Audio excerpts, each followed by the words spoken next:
Hocam söz sizdedir. Good afternoon, dear guests. Thank you for participating to the 5th Turkish National Crystallography meeting. It's my great privilege to introduce Professor Rahime Şimşek as our invited speaker in our meeting. She is an outstanding figure in the field of pharmacy and currently she is a full professor at Hacettepe University. We are honored to have Professor Şimşek join us today. She will present us with her expertise in hexahydroquinoline derivatives as potential inflammatory mediators inhibitors.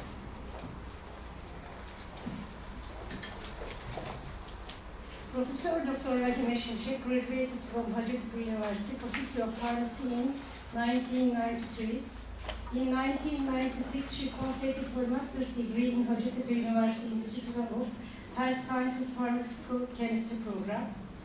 In 2000, she completed her doctorate in Hacettepe University Institute of Health Sciences Pharmaceutical Chemistry program. She continued her postdoctoral studies at Virginia Commonwealth University Faculty of Pharmacy, Department of Medical Chemistry in USA between 2001 to 2003. She was appointed as Associate Professor in 2004 and Professor in 2010 at Hacettepe University. Dr. Şimşek is the referee of many scientific journals and a member of scientific association. Her main research interests are the design, synthesis, structure, properties and activities, study of new bioactive molecules. She has published approximately 80 research articles in international research journals. She received Hacettepe University 2008 to 2009 academic year encouragement award and 28 Novartis Pharmaceutical and Medicinal Chemistry Drug Design and Development Research Award, 3rd place. We invite Professor Dr. Rahime Şimşek to talk. Thank you.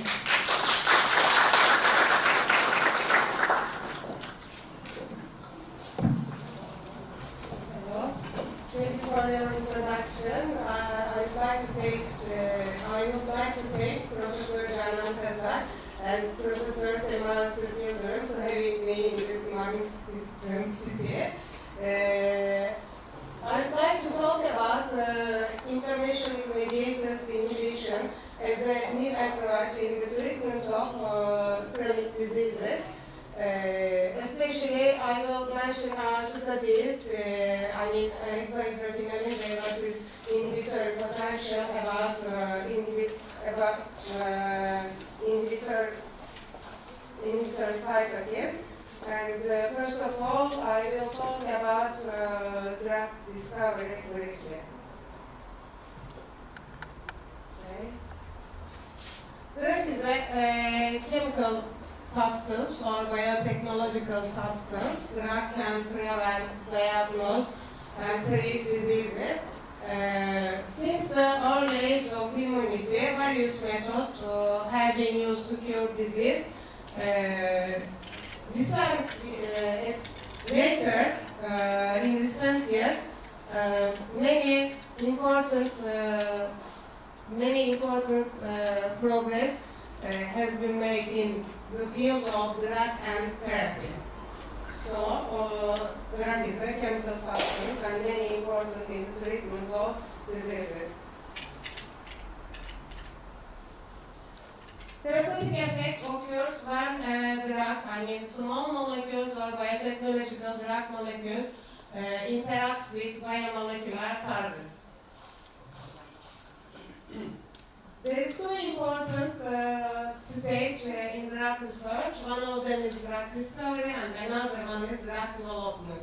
The first step is the decision step in drug discovery. First, we should decide about disease. We know everything about disease. In the second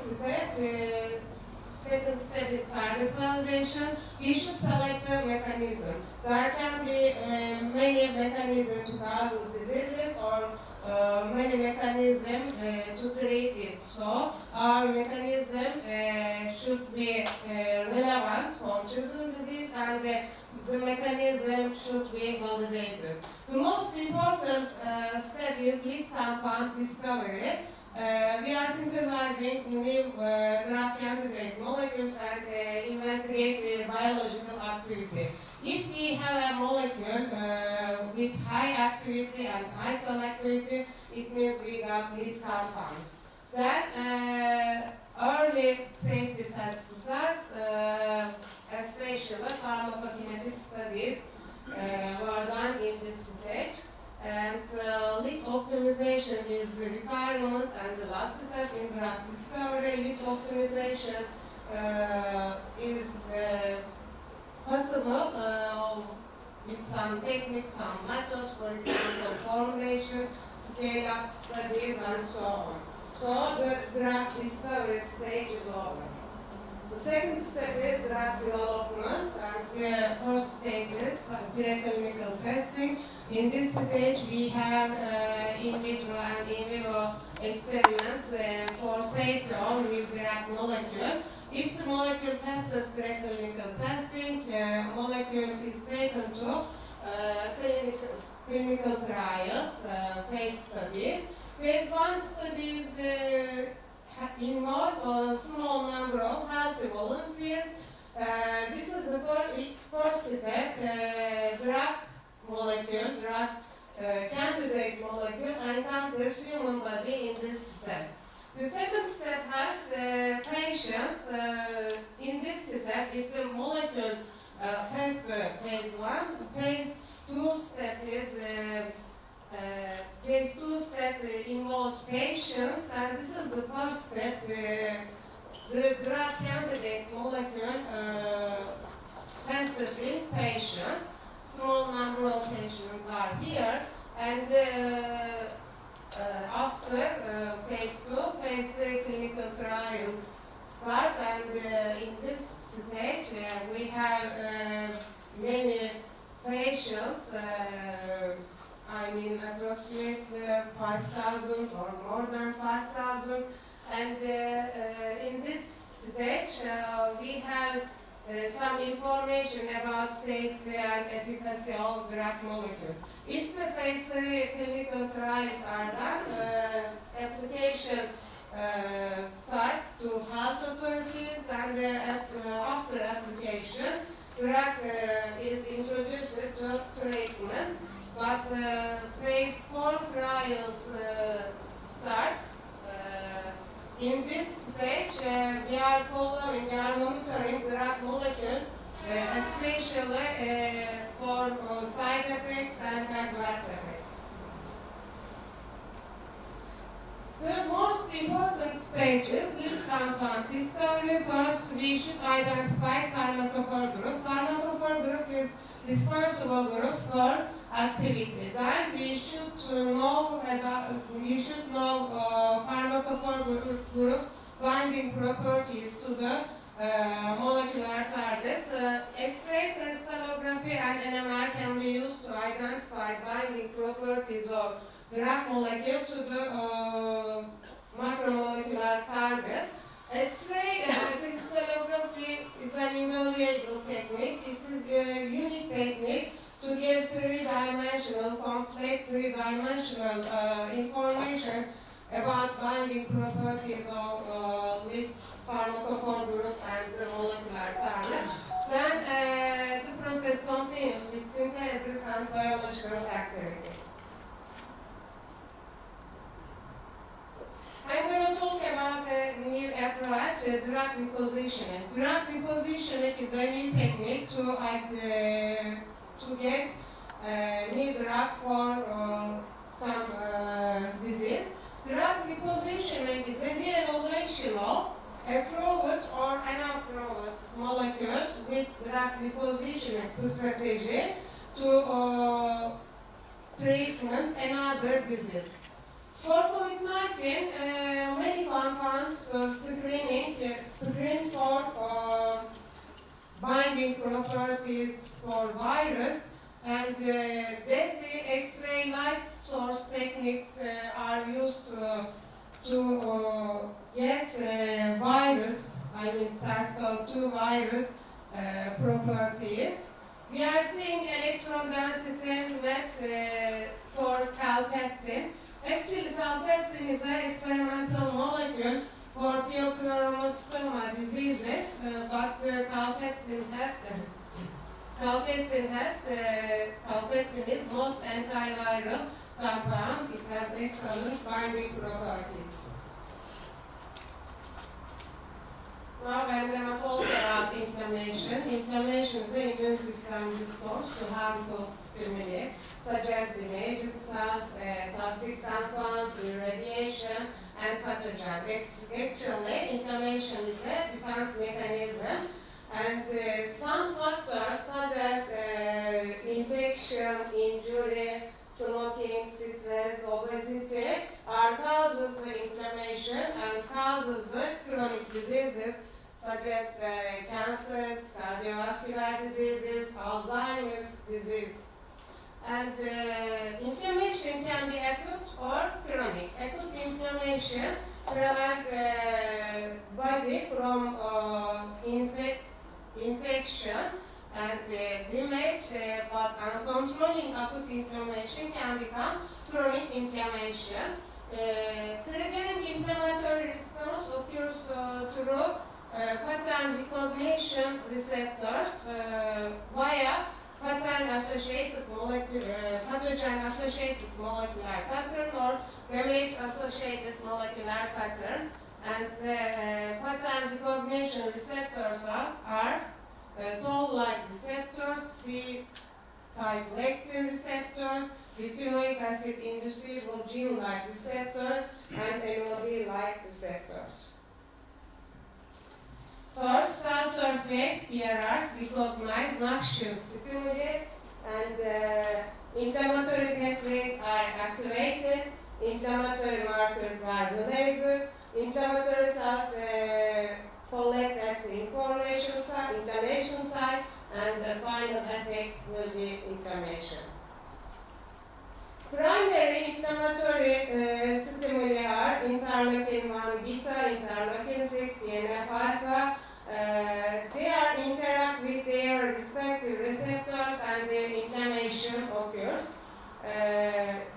After interaction of this receptor, many signaling pathways are activated. For example, LAP kinase, JAK-STAT, TNF-alpha. And pro and anti-inflammatory cytokines are interleukins, colony-stimulating factors, CSF, interferons, TNF-alpha, TGF-beta, and chemokines. Okay,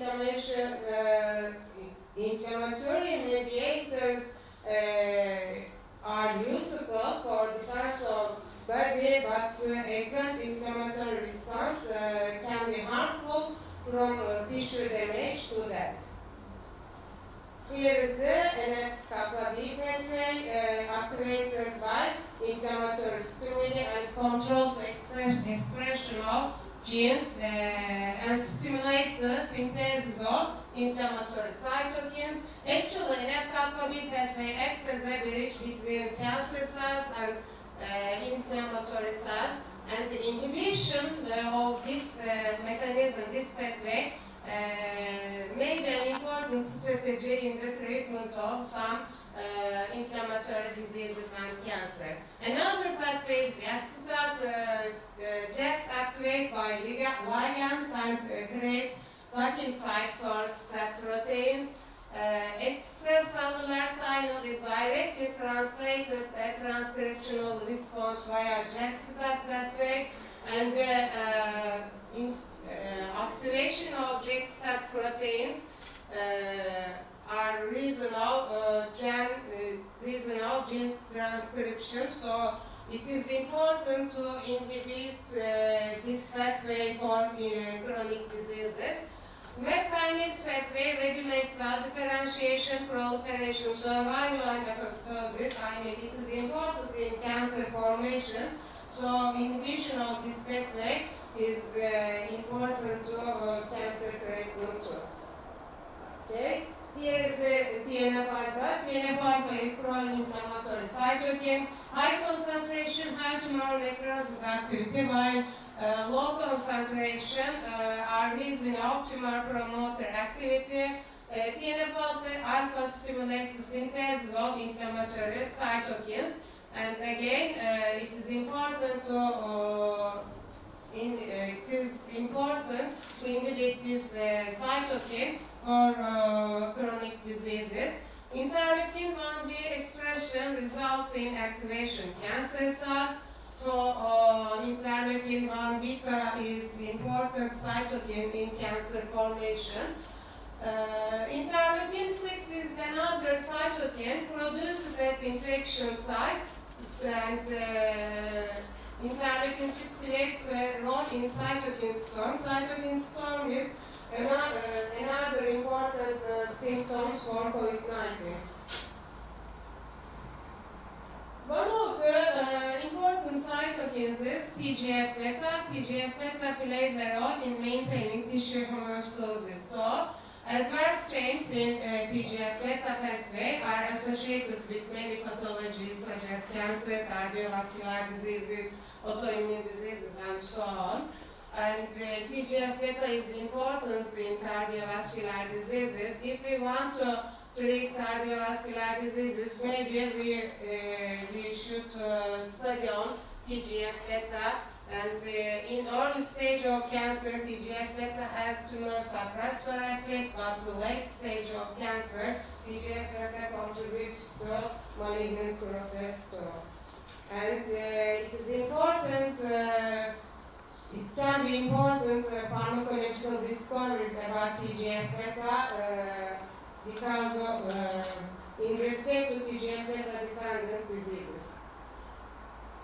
The harmful effect and biological damage are called as oxidative stress, and overproduction of reactive oxygen species is the reason of oxidative stress, and the ROS are the reason of production of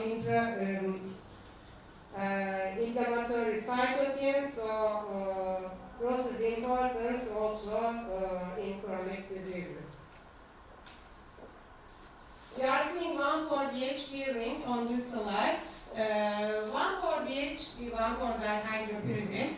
1,4-DHP is synthesized by Hansch in 1882. After that, medicinal chemistry gained a very important ring system. Many drugs have 1,4-DHP structure. For example, nifedipine. Nifedipine is antihypertensive drug and having 1,4-DHP ring. 1,4-DHP has many biological and pharmacological activity. For example, calcium channel modulator activity, potassium channel modulator activity, and other activities. Condensation of 1,4-DHP with cyclohexane ring gives hexahydroquinoline. Hexahydroquinolines are condensed analog of 1,4-DHP. Also, hexahydroquinoline ring systems has some pharmacological activity, calcium channel modulator activity, anti-cancer, antimicrobial, antioxidant, and anti-inflammatory activity. First, nifedipine was invented and, calcium channel blocker. Nifedipine has calcium channel blocker activity. Actually, calcium channel blockers are antihypertensive drugs and divided into three groups. One of them is phenylalkylamines. The second one is benzodiazepines and one for DHPs. Nifedipine is the first one for DHP drug, antihypertensive drug.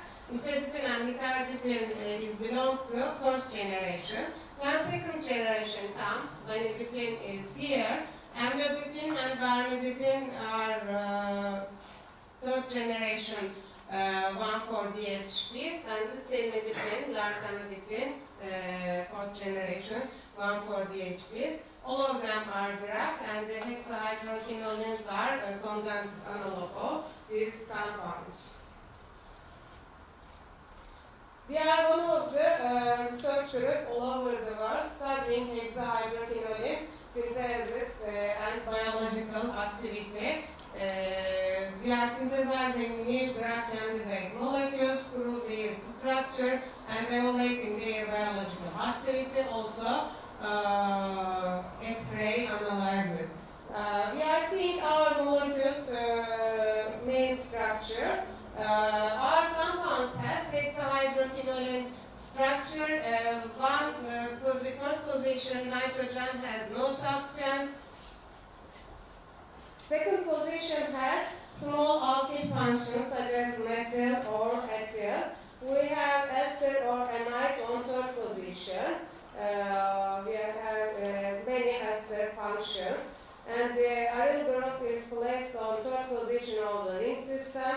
Aryl can be substituted phenyl, naphthyl, indolate, and so on for our compounds.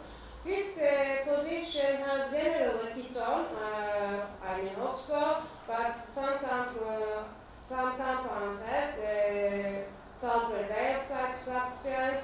Sixth and seventh position can be unsubstituted or they can have methyl function, and also phenyl is possible to have on seventh position. We have many compounds having this structure, and we have many publications from 2000 having hexahydroquinoline structure, many publications, and also we have some X-ray publications.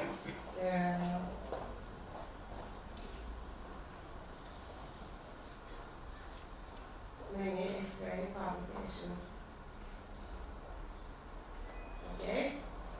Let's go back to 1,4-dihydropyridines. In recent years, chronic inflammation is the reason of many chronic diseases such as cancer, cardiovascular diseases, neurodegenerative diseases, and so on. That's why 1,4-DHP drug inhibition potential, inflammatory mediators inhibition potentials are evaluated, and common pharmacophore groups are here. Compounds should have 1,4-DHP structure. Second position should have small alkyl group. Third position, esters are important for inflammatory mediators inhibition activity, and the fourth position should have substituted phenyl, and this type of compounds can have inflammation mediators inhibitor activity. Also, hexahydroquinolines have TGF-beta inhibitor activity, and very important compounds, hexahydroquinolines, for TGF-beta inhibitor activity. According to structure-activity relationship, the substitution of the phenyl ring attached to the fourth position can give selectivity for compound, and the size of alkyl group is important for activity. Because of this finding, our compounds, our new compounds can have inhibitory potential on inflammation mediators.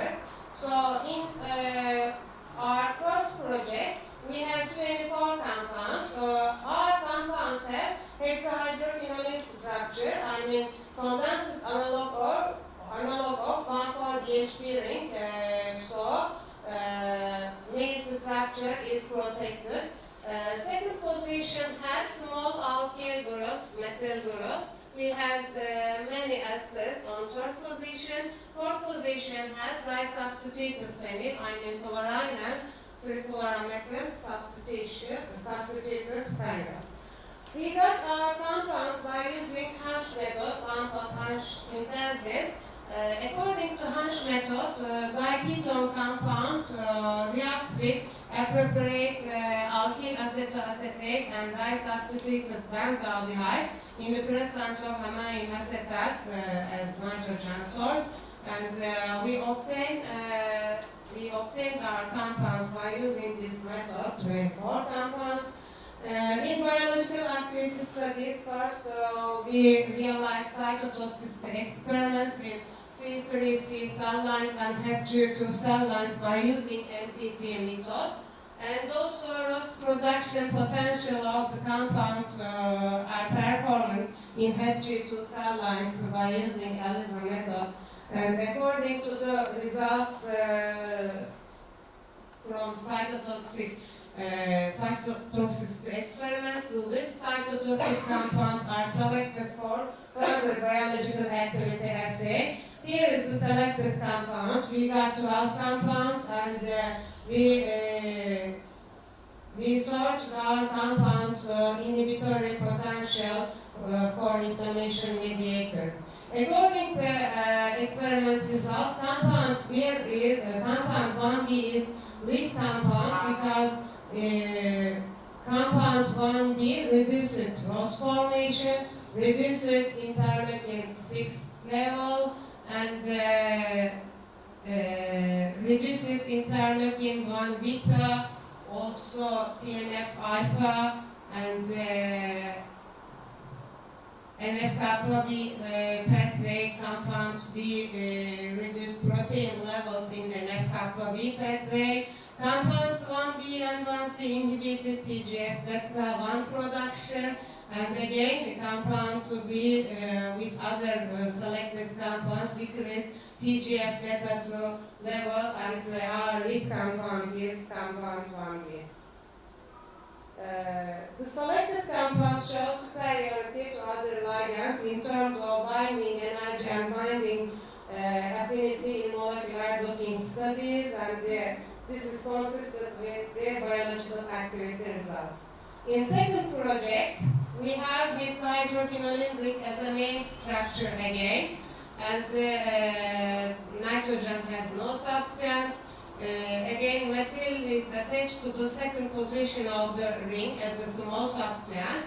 We have some ester function on third position, and the fourth position has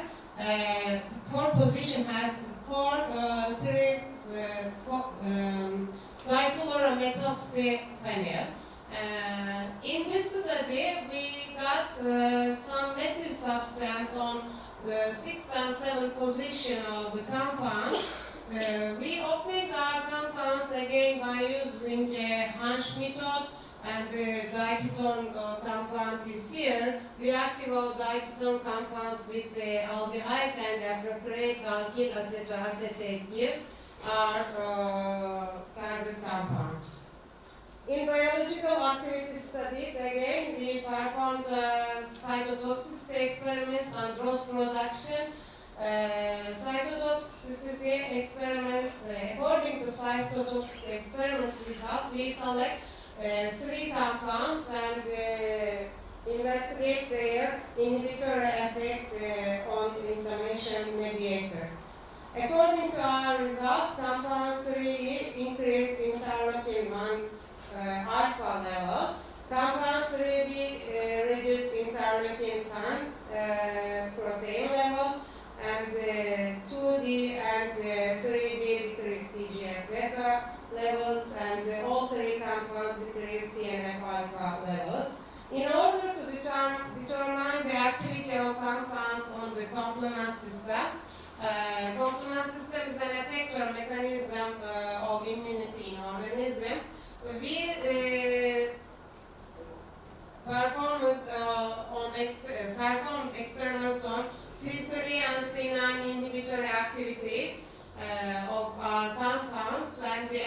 according to the results, all three compounds decrease C3 protein levels, and the compound 3E decrease C9 protein levels. We got docking information, docking results for our compound. The binding energy of compound 3E was minus 0.1 kilocalorie over mole. The active compound is 3E.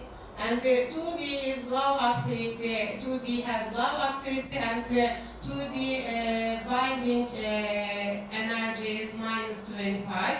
And it means 3E has better affinity to molecular targets. And sorry.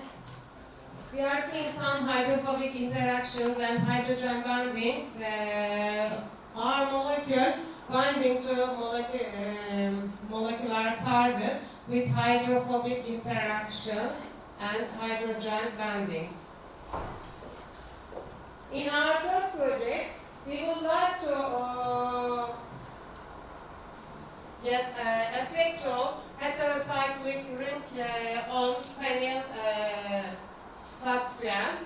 Our compounds are here. Again, hexahydroquinoline ring is protected. Metal is attached to second position again. We have ester on third position. And fourth position has phenyl again, but there is no small substance on phenyl. Instead of small substance, we have pyridine ring, and we would like to see effect of pyridine ring on fourth position. We obtained our compounds again by using Hansch method and prove the structure by using spectral methods such as infrared spectroscopy, proton NMR, C13 NMR, and HRMS.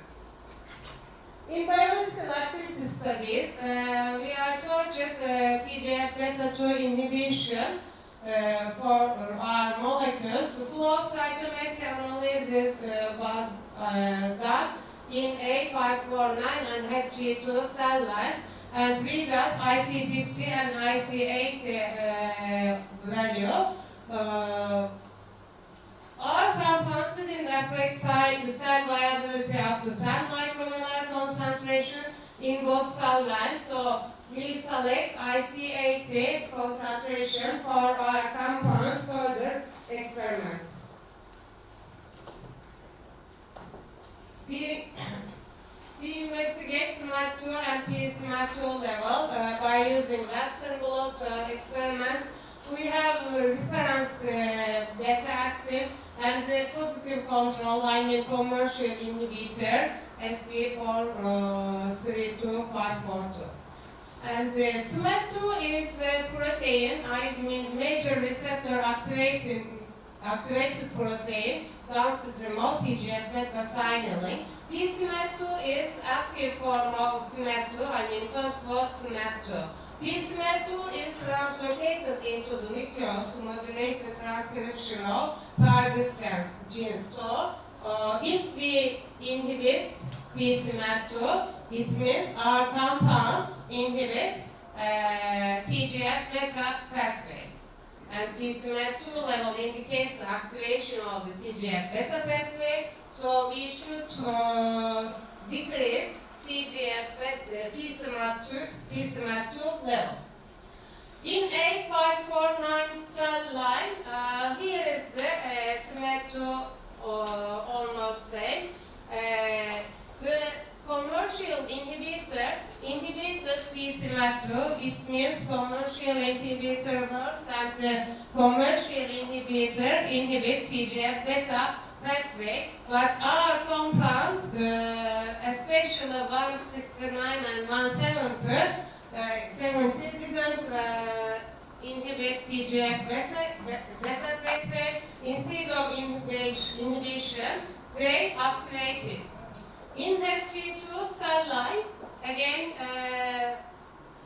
SMAT2 level is here, almost same, and again, commercial inhibitor is here. Our compounds, especially 167, activator of TGF-beta pathway. So, we were planning to obtain TGF-beta inhibitor, but we got TGF-beta activator. Our compounds can be used in cancer model, experimental cancer model, or to treat burn. So, we have 5-oxyhexahydroquinone compounds and search their inhibition potential on inflammation pathways and mediators.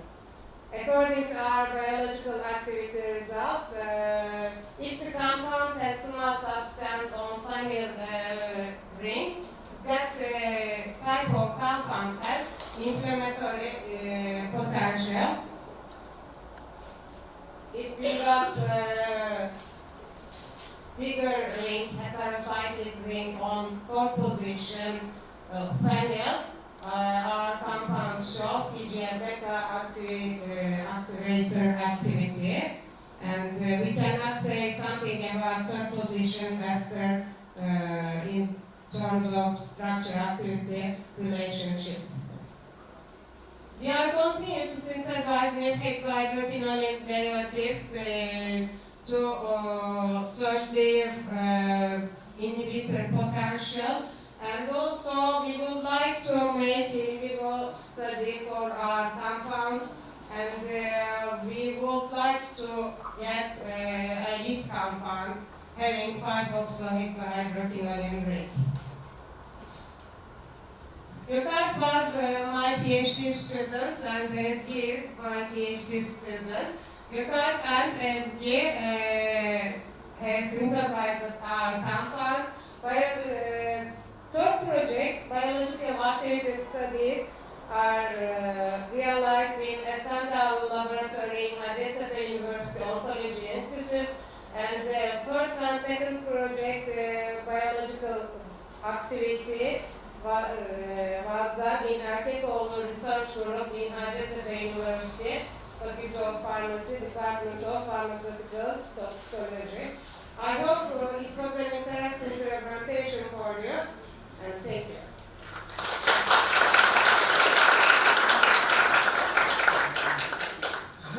Thank you for your good presentation, Dr. Şimşek. Is there any question or comment?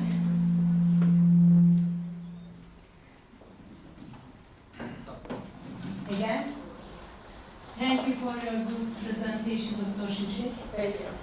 Is there any comment or question to Dr. Şimşek? Ben bir şey sorabilir miyim? Evet. Bir ilaç dizayn ederken oksidatif stresi, ROS'u dikkate almalı mıyız bir ilaç dizayn ederken? Hedef olarak. İlk önce hedefimiz o olmalı. It's not first one. Yeah. Of course, we should take it, but it is not it has not the first place. It is important with other parameters. Any question? No. Thank you. Thank you.